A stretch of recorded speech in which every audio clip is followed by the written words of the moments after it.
Kamala Murali kitchen. இப்போ செய்து காட்ட போகிறது வெஜிடபிள் பக்கோடாங்க. வெஜிடபிள் பக்கோடா எப்படி செய்யுதுன்னு செய்து காட்டுறேன். அதுக்கு தேவையானது இங்கிலீஷ் வெஜிடபிள்ஸ் எல்லாமே நீங்கள் ஆட் பண்ணிக்கலாங்க, போடலாம். ஆனால் நீட்டமாக கட் பண்ணிக்கணும். ஈவன் காலிஃப்ளவர் கூட போடலாம். நான் காலிஃப்ளவர் இல்லை, அதனால் போடல. இருக்கிறத வச்சு சமைச்சு கொடுங்க. குழந்தைங்க வந்து ஸ்கூல்லேருந்து வந்த பிறகு இந்த மழை காலத்தில் ஒரு சந்தோஷமாக சாப்பிடுவாங்க. கெஸ்ட்டுங்களுக்கோ இதுக்கோ பாக்ஸுக்கு அனுப்புறதுனால நான் கார்ன் போட்டிருக்கேன். வீட்டிலே சாப்பிட்றத உடனே சாப்பிட்றதா இருந்தாக்க கார்ன் பவுடர் போட வேண்டியது இல்லைங்க.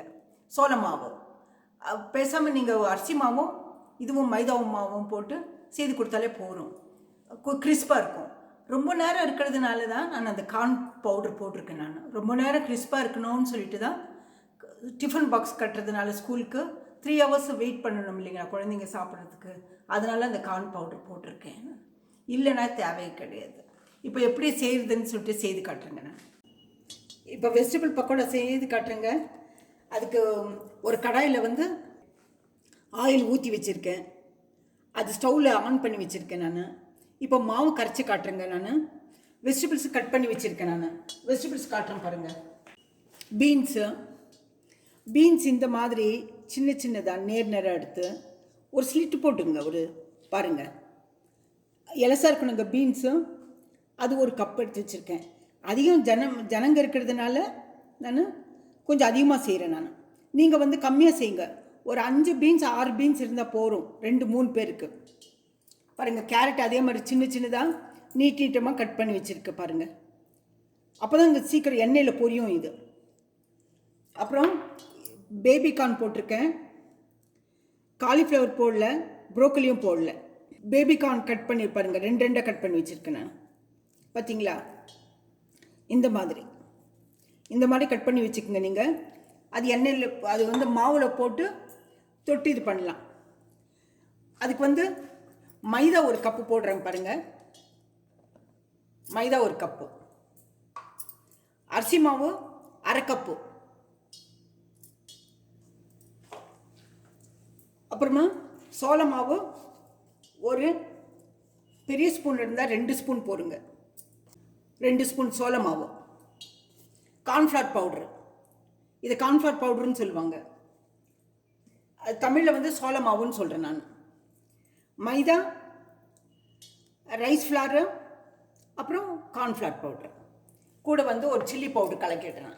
பியூர் சில்லி பவுடருங்க இது. இதில் ஒன்றும் மிக்ஸ் பண்ணல நான். பாருங்கள், ஒரு 1/2 ஸ்பூன் போடுறேன்.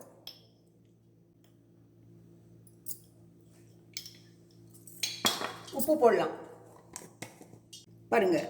உப்பு கொஞ்சம் கரெக்டாக போட்டால் தான் வெஜிடபிள்ஸ்க்கு ஆகும். ஜிஞ்சர் கார்லிக் பேஸ்ட்டை தட்டி வச்சுருக்கேன் நான். பாருங்கள், ஜிஞ்சர் கார்லிக் பேஸ்ட்டு அதையும் போடுறேன். இது சீக்கிரம் செய்யலாங்க. காலையில் குழந்தைங்க இப்போ வந்து நிறைய நான்வெஜ்ஜு சாப்பிட்றாங்க. அவங்களுக்கு ஸ்கூல் கொடுத்து விடுறதுக்கு இதெல்லாம் நல்லாயிருக்கும். தண்ணி ஊற்றலாங்க, கொஞ்சமாக தண்ணி ஊற்றுங்க. ரொம்ப கெட்டியாக வேண்டாம், தண்ணியாக வேண்டாம். நீங்கள் சமையல் செய்துகிட்டே இருந்தாக்கா உங்களுக்கு அளவு தெரிஞ்சு போகுங்க. மாவு கரைச்சாச்சுங்க. மைதா, அரிசி மாவு, கார்ன்ஃப்ளவர் பாருங்கள், ரைஸ் ஃப்ளாரு, மைதா போட்டு இந்த அளவுக்கு அரைச்சிக்கணும். இந்த திக்னஸ்க்கு ரொம்ப தண்ணியாக வேண்டாங்க, ரொம்ப கெட்டியாகவும் வேண்டாம். இப்போ போட்டு வெஜிடபிள்ஸ் போட்டு தொட்டு எண்ணெயில் போடலாம். இப்போ ஃபஸ்ட்டு கார்ன் போடுறேங்க. மீடியம் ஃப்ளேமில் வச்சுட்டா தான் செய்து எடுக்க முடியுங்க, இல்லைன்னா உள்ளுக்குள்ளே வேகாது. இந்த மாதிரி போட்டு எடுங்க. ஒரே மாதிரி வேகட்டோன்னு சொல்லிட்டு ஒரு வெஜிடபிள் போட்டாக்க ஒரே முறை போட்டு எடுத்துருங்க. எண்ணெய்க்கு தகுந்த மாதிரி போட்டுக்குங்க.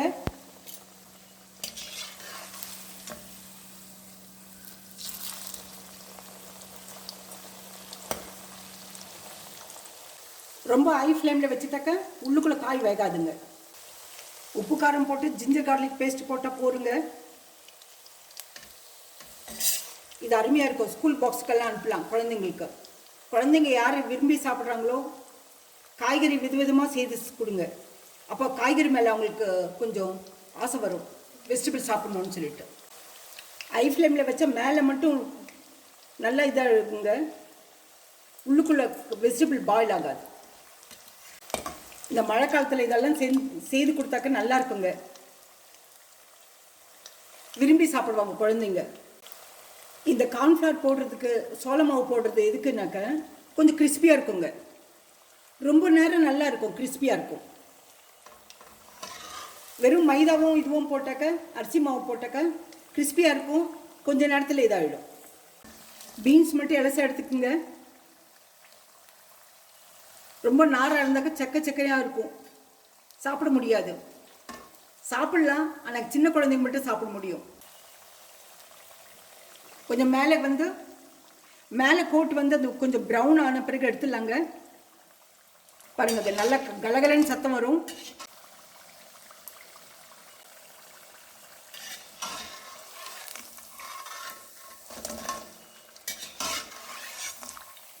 பாருங்க, ப்ரௌன் ஆகி போச்சு. இப்போ எடுத்துடலாம். பார்த்தீங்களா, மேலே கோட் ப்ரௌனாக இருக்கும். சத்தம் பாருங்க, நல்லா இருக்கு. இப்போ பீன்ஸ் போடலாங்க. பீன்ஸ் இதே மாதிரி தொட்டு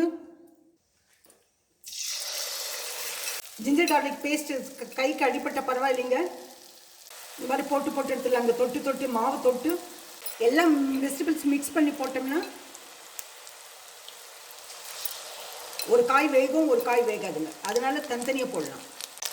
நான் நாட்டு பீன்ஸ் எடுத்துருக்குங்க, நீங்கள் எந்த பீன்ஸ் வேணாலும் போடுங்க, எது கிடைக்குதோ அது போடுங்க.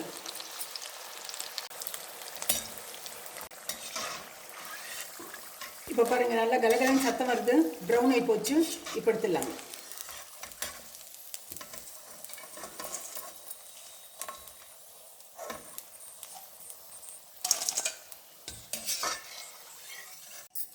இப்போ கேரட் போடுறேங்க.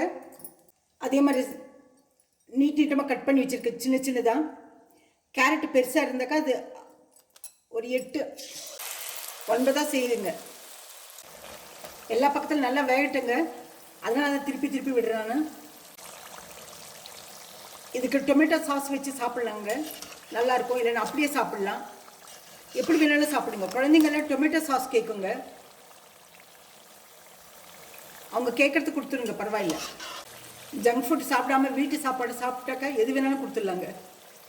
சத்தம் குறைஞ்சி போச்சுங்க. இப்போ ப்ரௌன் ஆகி போச்சு. பாருங்க, சத்தம் நல்லா இருக்கு, கலகலன்னு சத்தம் கேட்குது. எடுத்துடலாம்.